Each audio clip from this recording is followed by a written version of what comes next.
I'm straight from the hills of Kentucky, where horses and bourbon are kings in their own right. History is in my blood.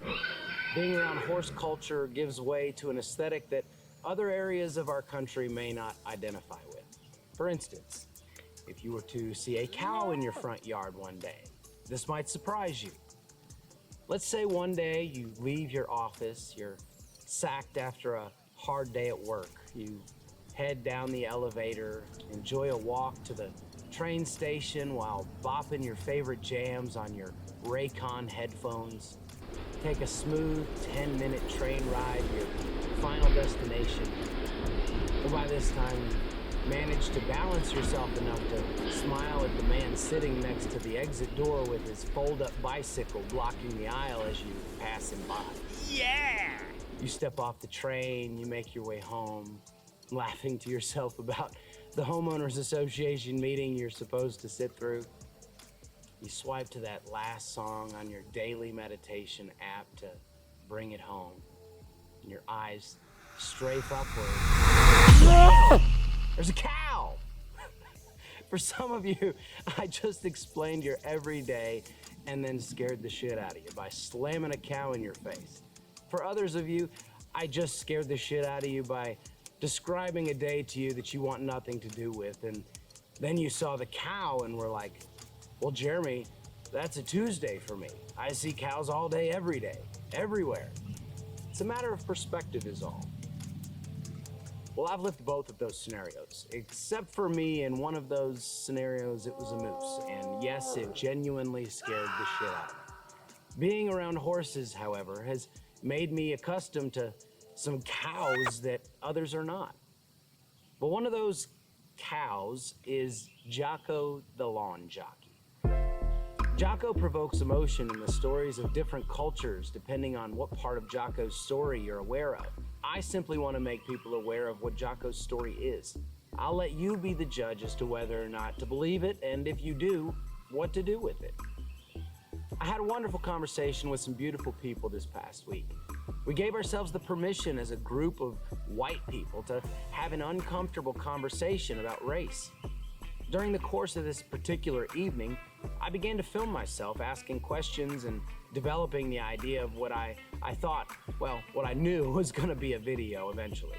It started one evening. I'll let myself from the past explain how this all came about. Well, it started like this. See, I came over to my friend's house. There was an incident that they had a question about, and it involved a black lawn jockey named Jocko. Now, I'm not going to make you sit through my ramblings as I tried to make sense of what happened. So here, I'll try to give you the Cliff Notes. About 3 months prior to this evening, I had played a private event. And oftentimes, whenever my kids can make it to one of my shows, they come and hang out. It's beautiful. They bring their friends. Well, this particular event, they were able to make it. And they brought one of their friends, who happens to be an African-American woman. And this friend had stayed in the car and didn't come into the party or anything. I didn't know anything about it, but it was brought to my attention a couple nights ago. Well, I'm grateful it was, because it led to the most beautiful evening for myself and my friends. Here's the setup. So we have this concert, right? The kids show up, their friend is with them, the friend stays in the car. Well, my friends were curious as to why she didn't come in. Apparently they had discussed it prior to the evening that I found out about it and hadn't come to a conclusion. Fast forward 3 months, and my buddy Paul goes to take a tinkle. And all of a sudden, bam! Paul sees Jocko, and Jocko sees Paul. And it hits him. Perhaps this is the reason that said woman did not join the party. Well, Paul understands parts of the history of Jocko, so he approaches his friends. Well, because they're beautiful humans, they wanted to make sure that everyone knows that everyone is welcome to their party. And my kids were invited to the party, so of course she was welcome. You get it. Well, their concern caused them to reach out to me. So they approached me. And so here we are. We sat for what felt like an hour just trying to get comfortable enough to even talk about what it must be like to be a black man, woman, boy, or girl, or to see something like that sitting on the front porch of some white people's house if they're completely unaware of the actual history. admittedly, I had to question my own reality. We just noticed that we have this Jocko out front, and we noticed that this person didn't come in. And we're wondering, is it maybe because we have Jocko in our yard? And so at that time, she points to Jocko. And I look at Jocko, and Jocko looks at me, and I'm like, yeah, it could be, maybe, I don't know. And then she was like, well, we could put him in the back, and, because then we start talking about, like, actually enjoying the history of African American culture. And so she's like, well, maybe we can just put him in a different part and, in the backyard. Very gracious. And me, typical white dude, right? I go, well, should we paint them? First of all, they're old and decrepit, and I'm an artist, so immediately I saw vision and wanted to, recreate them in my own head. So, but I was like, should we paint it? Should we paint over it? And thank God she was like, no. I'm a massive fan of history. I'll hold on to an item that means something to me until the last thread of it is there to hold on to. So I love old, worn, decrepit, historical items. Something like this statue, being as old as it was, and me being the kind of artist I am, I was thinking how cool it would be to update its paint job to something artsy and unique. I'm grateful that my friend was a little bit more aware of Jocko's story than I was. This is history. It's not always most beautiful painted over. So this caused us to dive in and do our own research. We all had a limited amount of knowledge as to what or who Jocko the Lawn Jockey was, but we had so many theories in our own collective mind, we didn't even know which one was actually true.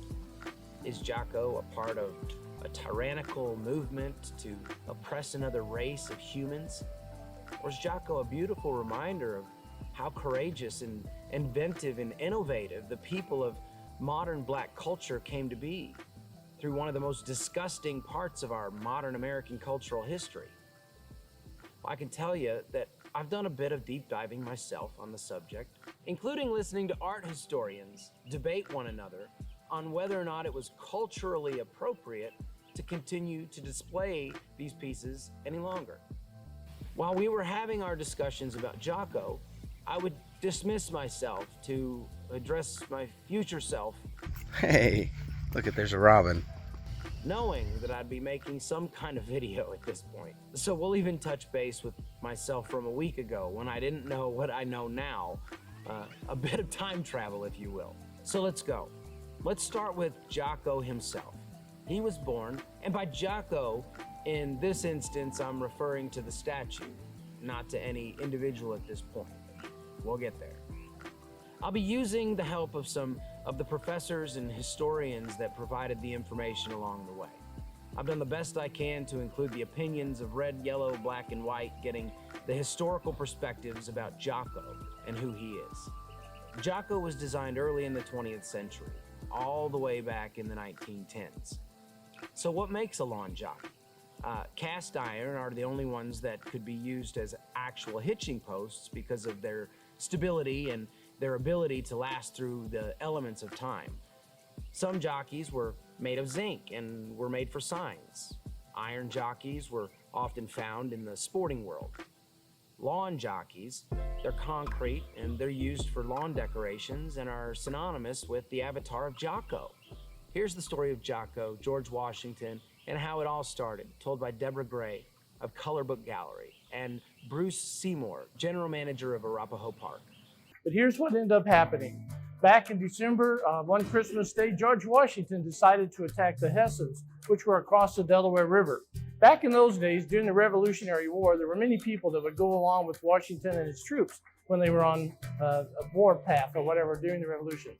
But what they did is one of the slaves that he had was in charge of all of his horses. So when Washington decided to cross the Delaware, he thought it would be a great idea to have his horses on the other side in case everything went wrong and they had to make a quick escape for him and his officers. As Washington crossed the Delaware, he had left his horses on the other side and had asked, or either this young boy had volunteered, little young slave boy, volunteered to hold the horses until he came back. Well, as we know, the attack on Christmas morning went well. Washington and them were very successful, and at that point in time, there was no need for a hasty retreat. Unfortunately, the weather turned bad. Giacomo, wanting to please his father and to please George Washington, stayed with the horses. By the time Washington got back, the little boy was still holding these horses straps and had frozen them.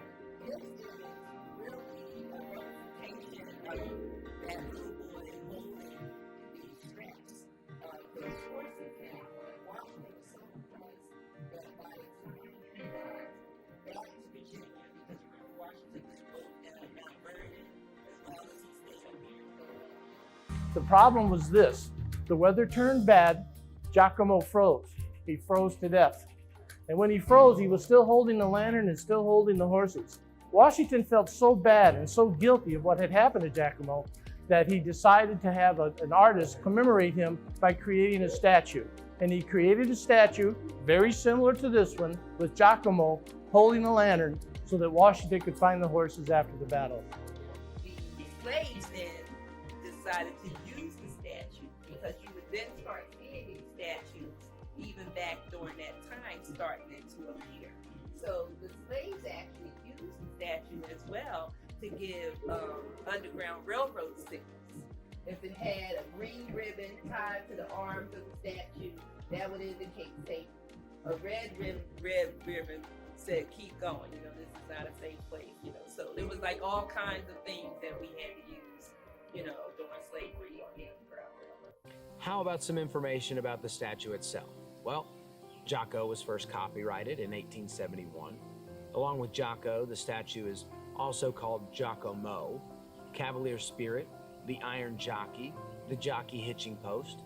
I also sat through several studies, lectures, informational videos, and stuff to figure out how these two stories developed. Because the way I see it as I sit through these teachings is that really there are two narratives here. One is the story of a white American president honoring the dedication of a 12-year-old kid that wanted to impress his father and the president of the free world, and that he died to prove it. The other is the story of a repressed culture of people that found a way to turn tragedy into freedom by inventing a language system that led to their own freedom and the freedom of every generation to follow. One of the videos that caught my attention was one titled Myth-Busting Lawn Jockeys, Untangling History from Lore. I'll attach the link below, as well as any of the links for the other videos that I've used here. It describes history, copyright, the artistry, the lore, etc. It tells of a new legacy started in the era of the Old South and the New South.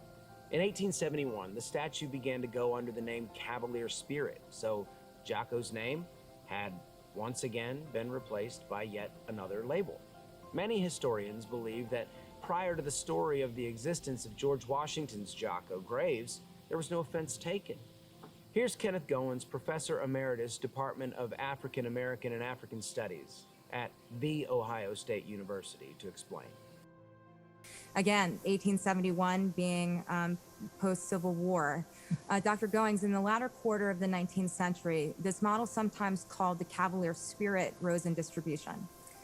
These objects were popularized in the New South consumer society.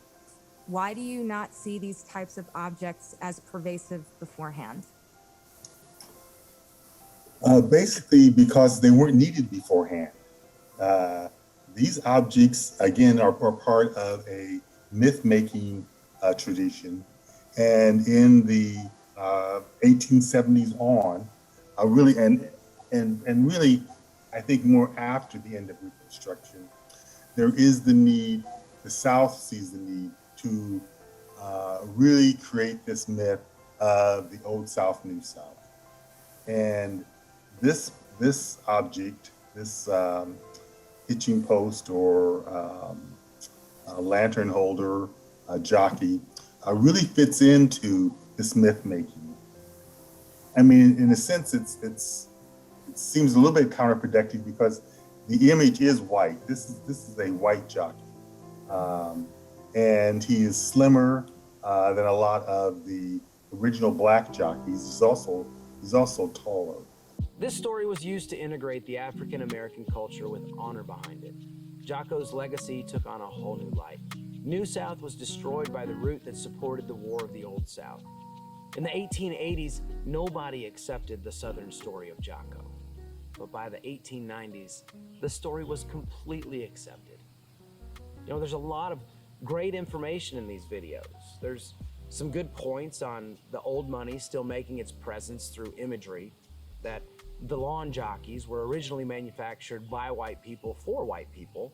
It was also at this point that I actually searched, how do you prevent YouTube from banning your content? I also learned that listening to people trying to be politically correct can be a blast. This video came out about a year ago, so it's interesting to see how careful we were during COVID while on Zoom calls. Now, if you catch me on a Zoom call, there ain't no telling what you'll see or what you'll hear. It's also important to know that the first 14 winners of the Kentucky Derby were African American jockeys. Now, I'm a Kentucky boy. I even sang a song about it. So Kentucky history is important to me. Their information talked about how we should interpret the history of Jocko. Then some girl jumped on in the Zoom call and ruined the sound, so basically it just ended. Jocko is called a lot of things. Cavalier Spirit, the Iron Jockey, the Hitching Post, Jocko Mo, etc. As for me, I'll just refer to him as Jocko. I do see the spirit of a little boy that sacrificed his life for a cause that his daddy believed in. I can honor that. I also see the spirit of an entire race brought to freedom with whatever means necessary. Personally, I would not only have a Jocko in my front yard, I'd paint that sucker green and slap a sign on it saying all are welcome here above it. Because I love what I believe about Jocko. To me, Jocko represents the pursuit of beauty through struggle. It represents dedication. It honors the story of a boy somewhere that died doing the best he could to honor the promise he made to another human being. And it honors the ability to find freedom and to strip the rubble away after a chaos and destruction and create a brand new home. Do I have a Jocko? I do not, yet. This conversation about Jocko had us all feeling so free, we decided to have us a big old Kentucky bonfire right there on a Thursday night. Mama even came out and hung out and sang a couple songs with us. This was community. I had gone into this specific day having been overwhelmed with the emotion of my soon-to-be 18-year-old son who is graduating high school this week. So my emotions were heavy with joyful melancholy in the most beautiful way. I remember sitting there staring at the fire, taking an intentional moment to remember the struggles of all the sacrifices that were made to allow a guy like me to stand in the middle of a beautiful field experiencing such peace. The lineage of men and women, all sharing stories, creating the kind of hope that leads to belief. The belief that things will be better. Well, I believe things are better. And that it's about time that we stop blaming the generations of the past for where we are and start celebrating the struggles that it took to get here. As ugly as it was, were mistakes made? Yeah. Was it pretty? No. Those mistakes were disgusting. But just as the Tao says, to believe it is possible in someone else, I only have to look within myself. Well, I sure as heck know I believe. And I believe no matter what color your skin is, you're my brother, you're my sister, my blood. No amount of history changes the fact that I can sit with any scientist and prove with DNA evidence that the nature of my body and yours are the same, and that we are one human race. I've been over race for a long time, and if I'm honest, the only issues I've ever had with anyone of another race had to do with what it was I was told I was supposed to believe about them as a person. And I was wrong listening to certain people in certain periods of my life. Thank God I learned young that skin color doesn't matter, and I can thank my parents for that. I try to focus on myself and being the best partner to this human race that I can be, to root people on the best I can, to always look for compassion at the very least. And here's what I say. Be compassionate. And when you can't be compassionate, be kind. When you can't be kind, be nice. When you can't be nice, be decent. When you can't be decent, be good. And suddenly you'll find out that when you live a life in pursuit of virtue and goodness, it gets to the point where being good to people isn't enough. So then you can begin to want to be great. The greatest version of yourself that you can be. And when being great isn't enough, you want to be amazing. And when amazing isn't enough, you want to be incredible. When you understand it all, be them all. Life is a circle, one after the other. The sooner you introduce compassion into that circle, the sooner you will find the happiness that you yourself may be looking for. Compassion changes our perspective. Perspective is what allows us to understand, and understanding is what leads to knowledge. Knowledge is what leads to belief, and belief is what leads to change. Well, I believe in us. I believe we are better. I believe we're ready. And I still believe in world peace. And I believe Jocko would approve. How about Jay-Z from the past? What were his thoughts before he had the knowledge of what history says? Let's check it out. I don't know. I feel like we're all one. I can say this and be okay saying it. I didn't always feel that way. Didn't always feel like we were one. But I don't know what it is that's come over me or come over whatever, but I feel one with everyone. I would love to have Jocko on my front porch. Man, what a beautiful piece of history that is. I know for me, I would love to be able to participate in celebrating the history of everything that I feel like celebrating. I don't like to celebrate some white people holidays, and that's not because I'm white. It's just because I don't like the holiday, maybe. I don't know. I don't even understand Flag Day. I just know that like every February I do feel, and now Juneteenth, I genuinely feel like, hey, how can I be a party of the party? Because I love people. So yeah, I would hope that if I have a Jocko in my front yard, I would hope that people would be encouraged and celebrate the fact that, man, what a story.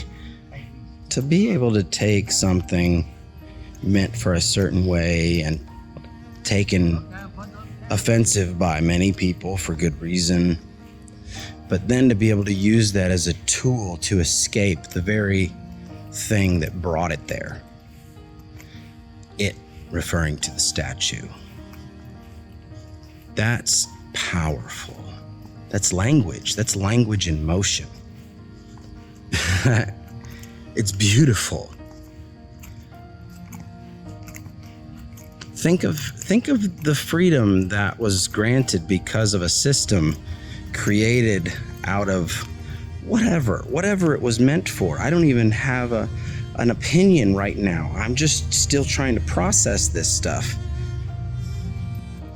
How cool is it that out of suffering came beauty? You look at the progress we've made in America. I know the people that are focusing on the wrong parts, they're saying a certain thing, their narrative is different, but my gosh, if you would just take a look around you every day, you would see how little the past matters to people.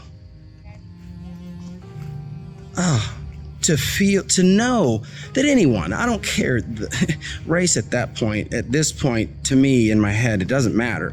To me, the principle of being able to put a statue in my front yard that literally will tell anybody passing by that you are welcome and you are gonna be loved when you come here. Whew, that's powerful. I don't even know what to say. I don't even know what to do with this. I know I'm going to do something with it, so back to you, Jeremy. All of this realization led to a beautiful time of meditation that led to music that led to me trying to figure out a way to end this video. I ended up plopping down in a field of green with my guitar and did a new song I wrote. My friend Paul was there, and he pulled out his phone, and he proceeded to make me laugh at the end like I hadn't laughed in a long time. Thank you so much for hanging out. I'd be so grateful if you'd click the subscribe button to follow along with upcoming content. You know, if you're subscribing now, you are literally at the beginning of what this channel is soon to be. And leave a comment while you listen to the song. You know, what are your thoughts on Jocko? What parts of his story make you feel? And give the video a thumbs up while you're at it. You know, these little things that you do to help your friends online along are a big deal. Each little like, share, subscribe, they're like little angel sparks to start the algorithm engine. So your spark would be greatly appreciated. Thank you again for being here. I love you and I'm rooting for you, and I'll see you soon. Someone poisoned my wine and left me for dead and alone. The same one I counted on, the same one I once called home. But how can I be the one I spent a lifetime to warn of all of these lessons of forfeit and vanity, a lineage, a tragedy? But I can't escape who you are. My hands are open to you, the same way they've always been. And I know the lips of your wisdom are close to those who never understand. Just take me away with you and lay me down in fields of green, with the water rushing over me. In the shadow of joy, I'm alive. All death behind, it's just you and me. We'll make our own eternity. So now what do I do? Just let go of everything, everything next to me, everything that I once called home. Had me down on the ground, begging for the last of it all. Lay down your sword or my life will become one bad lesson for sons who never know who you are. So my hands are open to you, the same way they've always been. And I know the lips of your wisdom are close to those who never understand.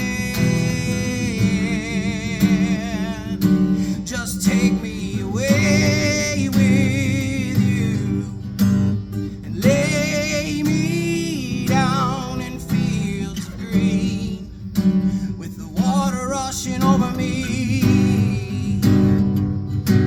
In the shadows of joy, I'm alive. All death behind, it's just you and me.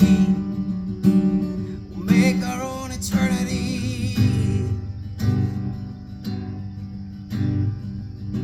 In the shadows of joy, I'm alive. All death behind, it's just you and me. We'll make our own eternity.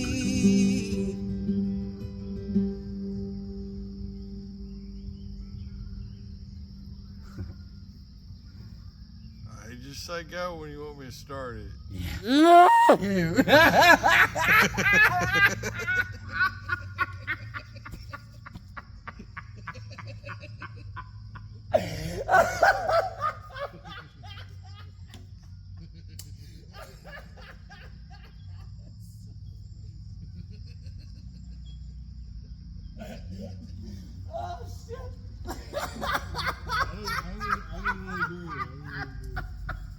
Oh, yo, I just hit myself with a stick. I deserved it.